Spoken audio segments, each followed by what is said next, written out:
सो सारे गुणों को लेना सरपा पा के सम्मानित किया जा रहा है। जय भीम, जय भीम, जय भारत।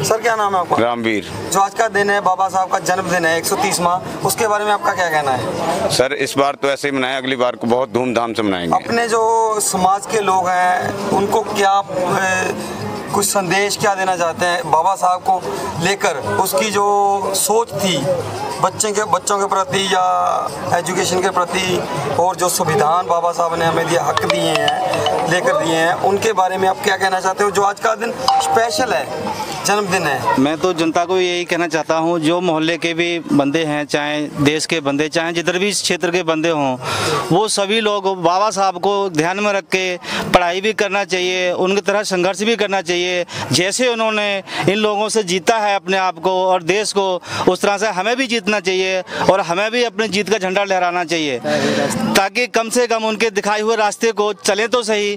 उस जो रास्ता उन्होंने दिखाया है उस रास्ते से हम भटके ना। हमारा यही एक मिशन है कि हम जितनी जनता, जहाँ जहाँ हम लोग रहते हैं, जिस जिस क्षेत्र में रहते हैं, जिस डिस्ट्रिक्ट में रहते हैं, वो सब लोग एक संगठन बनाकर रहें और इकट्ठा होकर के रहें। जय भीम, जय भारत। क्या नाम है आपका? पुष्पा। हाँ जी, आज के बारे में क्या कहना चाहोगे जन्मदिन के बाद? ये जय भीम, यही बात खुशी आके सब खुशी सांस रहे हैं, परिवार से रहें, सब मिलजुल के रहें सारे जनी। ये लोग बोलते हैं कुछ छोड़ जाते हैं, ये है वो है, वो सब प्यार सब होना चाहिए, सारा को तो एक हो रहना चाहिए कि अपने जे कोई वो तो जात पात कुछ नहीं होती है, बहन पूरा सब मिलकर रहनी चाहिए सारा होता ही। ये लोगों की सोच होती है कि छोड़ी जात है कि बड़ी जात है, बस मैं इतना कहना चाहते हैं। हाँ जी सर, की कहना चाहते हैं? सब तो पहला तो बाबा साहब डॉक्टर भीमराव अंबेडकर जी, जिन्होंने विश्व रत्न और नारी मुक्ति दाता, संविधान के निर्माता, अज उन्होंने जोड़ा है 130वां जन्मदिन है। मैं पूरे देश विदेश में बैठी पूरी साध संगत नूं और अपने समाज नूं उन्होंने जन्मदिन ते लख लख करोड़ करोड़ मुबारकां दिना। और बाबा साहब ने जो कुछ किया साडे लई वो तो किसी नूं दस्सण दी लोड़ नहीं है, क्योंकि साडा समाज जिहड़ा हैगा वो जागरूक हो चुकिया। पर मैं इत्थे जिहड़े लोग हले भी जिहड़े कुंभकर्ण दी नींद सुते पे ने, मैं उन्होंने ये जगाउण दे लई एक सुनेहा लाउणा चाहुंदा कि बाबा साहब डॉक्टर भीमराव अंबेडकर जी दी एक मैं गल छोटी जी सुनाउणी चाहूँगा कि जिस समय कोई परसन सी वो बाबा साहब दे कोल गए तो उन्होंने की देखा कि बाबा साहब रात नूं बैठे लिख रहे ने, और वो गांधी दे कोले गए तो गांधी सुता पिया, नेहरू दे कोले गए तो नेहरू भी सुता पिया। और फिर बाबा साहब जी दे कोले गया, बाबा साहब नूं पुछया भी तुसीं की गल है भी जाग रहे हो, भी गांधी भी सुता पिया और नेहरू भी सुता पिया। बाबा साहब ने कहा कि उन्हों का जिहड़ा समाज है वो जाग रहा, इस करके वो लोग ने जिहड़े उस चैन की नींद जिहड़े हैगे वो सो रहे ने। बाबा साहब कहते भी मेरा जिहड़ा समाज है वो कुंभकर्ण की नींद सुता पिया, मैं इस करके अपने समाज नूं जगाउण दे लई जाग रहा।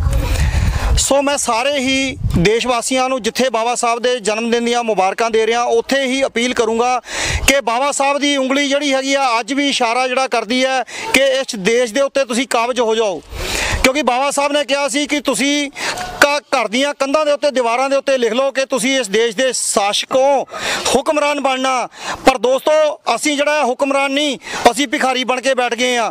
क्योंकि देखो तुसीं देख सकते हो भी कोविड-19 इस समय जिहड़ा हैगा करोना का एडा वड्डा वर्ल्ड लेवल ते जिहड़ा जाल फसारिया गया, जिहदे विच लोकां नूं एडा वड्डा गुमराह किया गया, जिहड़े गरीब लोग सी उन्हां नूं होर भी गरीब कर दिता गया। बाबा साहब का नारा सीगा कि पढ़ो जुड़ो संघर्ष करो, पढ़ाई शेरनी का वो दूध है जो पिएगा वो दहाड़ेगा, कलम की ताकत दुनिया की हर ताकत तो वड्डी है। पर आप देखते हैं एजुकेशन नूं लैके कि पिछले 1 साल तो जिहड़े स्कूल जिहड़े हैगे बंद पे है और पढ़ाई जिहड़ी बच्चों की बिल्कुल जीरो हो चुकी है। यही सरकार चाहुंदी है भई असीं जिहड़ा हैगा लोकां नूं जीरो कर दईए ताकि आने वाली जिहड़ी जनरेशन है वो गुलाम बनी रहे। बाबा साहब जिथे शिक्षा के उत्ते जोर दिंदे सी उत्थे ही उन्होंने कहा कि पढ़ो जुड़ो और संघर्ष करो, सानू जुड़ जाना चाहिए और संघर्ष करना चाहिए।